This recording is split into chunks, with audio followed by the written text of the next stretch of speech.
¿Alguna vez nos hemos parado a pensar quién decide realmente cómo son nuestras ciudades? Bueno, hoy vamos a meternos de lleno en una idea potentísima del geógrafo David Harvey, el derecho a la ciudad. Vamos a ver qué significa de verdad tener poder sobre los sitios que habitamos y cómo, al cambiar las ciudades, pues nos acabamos cambiando a nosotros mismos. Para empezar, fijaos en esta frase del sociólogo Robert Park, porque da justo en el clavo.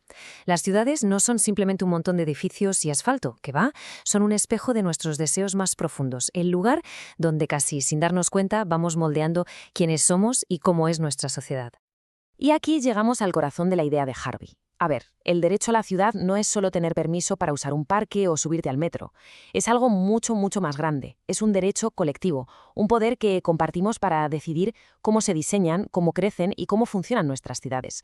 Es básicamente el derecho a meter mano en su creación. Vale, pero ¿qué es lo que impulsa esta necesidad de remodelar las ciudades sin parar? Para entenderlo tenemos que mirar al motor económico, que, según Harvey, está detrás de todo esto, el problema del excedente en el sistema capitalista. El ciclo es bastante sencillo. Primero, se genera un beneficio, una plusvalía. Segundo, ese dinero no puede quedarse quieto, tiene que reinvertirse para generar todavía más beneficios. Esto crea una presión brutal y constante para encontrar sitios donde colocar esas cantidades enormes de capital. Y aquí, claro, es donde entra la urbanización. Construir ciudades, infraestructuras, centros comerciales, se convierte en una de las mejores formas de absorber todo ese capital sobrante. Y ojo que esto no es algo de ahora, ¿eh? A lo largo de la historia, esta presión económica ha provocado proyectos urbanísticos gigantescos que actúan como una especie de válvula de escape para todo ese capital que busca un sitio donde invertirse. Es un patrón que se repite una y otra vez.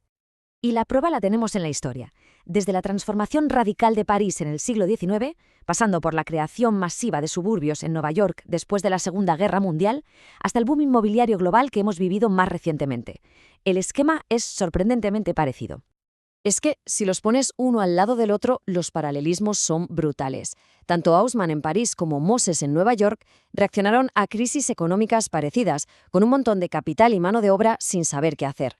La solución, la misma. Obras masivas financiadas con deuda. Y el resultado, también el mismo. No solo se calmó la economía, sino que se inventó un estilo de vida completamente nuevo para la gente. Pero claro, como casi siempre, todo este progreso tiene una cara B, un lado oscuro. ¿Cuál ha sido el coste humano de absorber el capital de esta manera? Pues la respuesta, la mayoría de las veces, es el desplazamiento. Harvey le pone un nombre muy potente a esto: acumulación por disposición. Y es un concepto clave. Significa, para que nos entendamos, que para que unos pocos acumulen riqueza remodelando la ciudad, otros muchos tienen que ser desposeídos. Se les quita su casa, su tierra, su barrio, porque el suelo que pisan se ha vuelto demasiado valioso para los intereses del capital. Y es que esto ya lo vio Friedrich Engels en 1872, y su reflexión es increíblemente actual.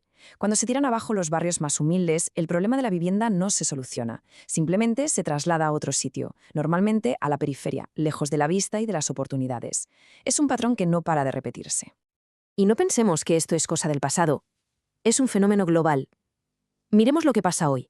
Demoliciones de barrios enteros en Seúl y Pekín, la presión brutal sobre los habitantes de las chabolas de Mumbai o el uso de figuras legales en Estados Unidos para favorecer negocios en lugar de viviendas. Para que nos hagamos una idea de la pasta que se mueve aquí, mirad esta cifra. Son 2.000 millones de dólares. Es el valor que se estima que tiene el suelo de un único barrio de chabolas, Dharavi, en Mumbai. Con este nivel de incentivos económicos, la presión para echar a la gente de allí es sencillamente brutal. Y todo esto nos lleva de vuelta a la pregunta del millón, la pregunta central de todo este análisis.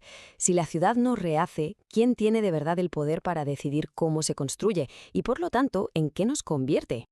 Pues, según el análisis de Harvey, la cosa está clara. Este derecho está cada vez más en manos de unos pocos. Pensemos en cómo el alcalde multimillonario Michael Bloomberg impulsó una remodelación de Nueva York pensada para los intereses de Wall Street, o en cómo grandes universidades como Yale o Columbia rediseñan barrios enteros para crecer, desplazando a las comunidades que ya vivían allí. Por eso, al final, el meollo de la lucha por el derecho a la ciudad no va solo de conseguir una vivienda mejor o un parque. La pelea de fondo es por el control democrático sobre las fuerzas económicas que dan forma a todo nuestro entorno. Se trata de que la gente de a pie tenga voz y voto sobre cómo se produce y, sobre todo, cómo se invierte la riqueza que genera la propia ciudad. Y cerramos con esta pregunta, para darle vueltas. Si estamos de acuerdo con la idea del principio, que al construir nuestras ciudades nos construimos a nosotros mismos, entonces la pregunta más importante que podemos hacernos es, ¿quién debería tener el poder de tomar esas decisiones? ¿Una pequeña élite? ¿O toda la gente que vive y da vida a la ciudad cada día?